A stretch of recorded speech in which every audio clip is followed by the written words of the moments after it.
Hello and welcome to the Gaggle, where we challenge and, if necessary, destroy media narratives.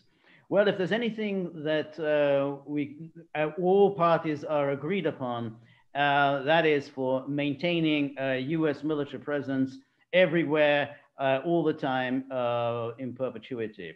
Donald Trump's plan to whittle down U.S. military presence in Afghanistan and Iraq by January, in both cases, to about 2,500 US forces, so in other words, not in total withdrawal, has met with ferocious opposition within the Republican Party, and particularly from Senate Majority Leader Mitch McConnell, who declared that this is absolutely reckless, premature, and would be a disastrous decision. His words were echoed by, not surprisingly, the neocons poster boy, Marco Rubio, who said that this is all our enemies will welcome this, and that this is like the withdrawal from Saigon.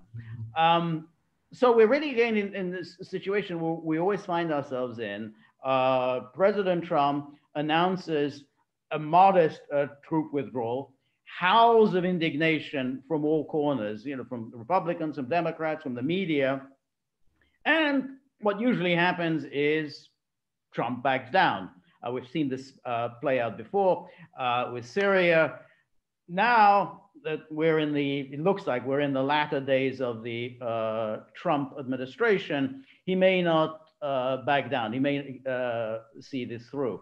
But again, the question is 19 years enough? And do we need another 19 years? What do you think, Peter? Yeah, premature, right? This is something that has been pondered and thought about. Look at the Afghan papers. I mean, if the media were honest and they would review these documents about how the war has been pursued over the 19 years, they would all know that every single commander that led the coalition there knew it was a failure, and they just wanted that on their resume. They ran the Afghan campaign, the theater, like they call it, and then move on to another job because it's a hopeless thing. It's a really good grift, though. I mean, that's for sure. Supplying a small number of troops, how many billions of dollars a year it takes to do that? Wow. Per soldier, that is extraordinary. It's the inability to think differently also. I mean, for all of Donald Trump's faults, and there were many, he understood intuitively that these wars are unpopular. In his election campaign, it was the third presidential campaign cycle where we knew empirically, irrespective of how bad polls are, that the American people want these wars to come to an end. It's one of the very few things in this very divided environment that most people agree with. And so it's the Marco Rubios and Chuck McConnell. They can't conceive of a different foreign policy because they're impugned with American exceptionalism. I mean, if we don't lead, no one else will lead. Well, that's not a logical proposition. It doesn't make any sense. Okay, it doesn't at all. And the rationale now for maintaining a military presence in Afghanistan has completely disappeared. It was originally, we got to get bin Laden. Turns out bin Laden wasn't even in Afghanistan. He was in Pakistan. Oh, we got to free the women of Afghanistan. Well, literacy. Yes, thanks, but no thanks. Then we have to maintain it because otherwise we're doing Putin's bidding. So, that argument seems to have also kind of disappeared, given that Putin was absent without leave during the 2020 election. So now it's, well, if we withdraw, then we get instability, because when there's no American presence, there is instability. So it's a kind of a circular argument. In other words, they must be there in perpetuity because otherwise it's instability. But one could make the argument, I'm going to go out in left field here, George, American presence in Afghanistan is the instability. Well, that's a very bold argument. Well, that's it. And that's it. Because if you were to ask any of them, what exactly is America trying to achieve in Afghanistan? What's the goal here? What's the end game here? They wouldn't know. They'd just say, well, because if we leave, there'll be instability. That's about it. Well, no, it's kind of like the whole NATO argument. I mean, why do you exist? For security reasons. What's the threat? Well, we're ready for a threat. Okay, I mean, it's circular. Okay, Right, right. and on top of it, as you have quite correctly and very clearly enumerated for our audience here, the two postulates of the withdrawal is number one. The withdrawal of American troops occurs, they will not be attacked by the Taliban.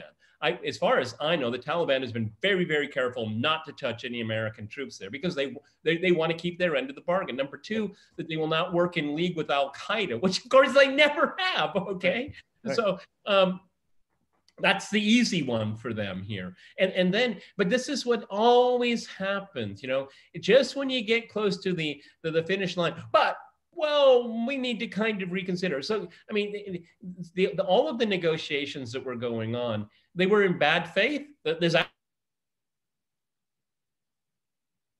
the conclusion, we get through all these benchmarks, and all of a sudden, well, let's renegotiate. What's there to renegotiate? Okay, it's a false assumption to believe that the United States is the guarantor of an unpopular government in Kabul. In that sense, George, the Saigon analogy does work, okay? And if you go back and you know your history, the Saigon government was never popular during the entire presence of American troops, okay? It was moral hazard. And this is exactly what we have here with this government in Kabul. It's a grift for them. That's why they came up with the bounty story to keep the U.S. sucked into a conflict that it can never win. I mean, going in and getting bin Laden and destroying the infrastructure of Al Qaeda. Yeah, but that's a police operation. That's an FBI operation. That's not a military operation. You go in there, it's a surgical kill. You destroy whatever infrastructure they have, and then you go home. What was the point of occupying the country for 19 years? There is none. There has never been one. No, that's exactly right. And then subsequently, the argument made by McConnell, President Trump is making the same mistake that President Obama made in 2011 when he drew from Iraq, and that led to the rise of ISIS. Well, what led to the rise of ISIS was the instability that was created by the United States invasion, because once you topple the governments that are in place, that are actually suppressing Islamic fundamentals, once you topple that and there's complete chaos, yeah, all sorts of bandits, fanatics, cutthroats are going to thrive. I mean, the notion you invade and then you have to keep on staying there because if we leave, there'll be gangsters and cutthroats. Well, the argument is don't invade, don't destroy societies. Invasion and foreign occupation does create threat inflation. Okay, for example, in Iraq, they had no Al Qaeda, they had no ISIS, none of it was there before the invasion, illegal invasion of Iraq. Okay, so they created threats themselves by being there, and you can throw all your, you and I are harshly critical of Obama, but in Obama's defense, he was just enacting what the Bush administration had negotiated. Okay, that's all he did. And then he got rolled. Okay. And as we've discussed before, he actually wanted to maintain the presence. It's just that the Iraqi government wouldn't grant immunity to American soldiers. It's the interesting thing, isn't it, George, is that we brought democracy to Iraq, but when democracy starts functioning in Iraq, well, thanks guys, but you can leave now. Well, we're not really ready to leave yet. But they did democratically voted their parliament saying, please leave our country. Right. And then they just ignore it. Okay, so what was the whole democracy spiel all about if you're not going to recognize it? No, that's, of course it wasn't. It's with every invasion, it's a matter of trying to invent the subsequent justification. Sometimes, we're trying to prevent a genocide. Sometimes we're trying to bring democracy. Sometimes we're trying to help the women. Sometimes we're trying to help the Kurds. Always, let me think of a new excuse for an invasion. Well, you know, there comes a point at which, you know, you have to say enough already. And I think Trump has said this several times, but unfortunately, you know, whatever, he lacks the will, the energy, the ability to see this through. He should have left Syria a long time ago. He should have left Iraq a long time ago. He should have left Afghanistan a long time ago. We'll see whether this time, given that, you know, he's only got a couple of months left, he's actually going to follow through on this. I wouldn't put any money on it. I wouldn't put any money on it, but I think actually it's playing into his possible political future upon his departure from the White House, because he can say, I did everything I could. I even had a Saturday night massacre at the Pentagon, and the deep state kept fighting me. The interesting thing is, kind of slightly different topic, and we'll end on this here, is that what's going on with the Durham report? I mean, you know, I mean, well, why does Gina Haspel still have a job? Exactly. It's all interrelated here. Okay, it's all interrelated. Well, that's exactly right. There is absolutely nothing stopping him now from firing Haspel, from firing Ray, declassifying everything. No one can accuse him of, oh, you're working for the Kremlin or whatever, all the things that he was so afraid of all these years. He has every reason to do so. There's absolutely no justification. I'll end on this here. When I was growing up, I liked The Clash. The Clash was a great British band, and they had a song, I Fought the Law, and the Law Won.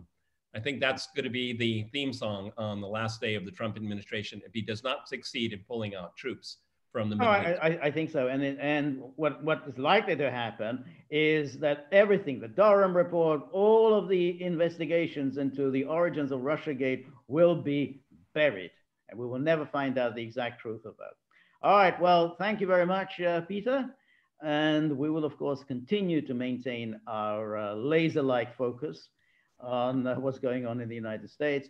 Remember, if you like The Gaggle, please like, share, and subscribe. See you soon.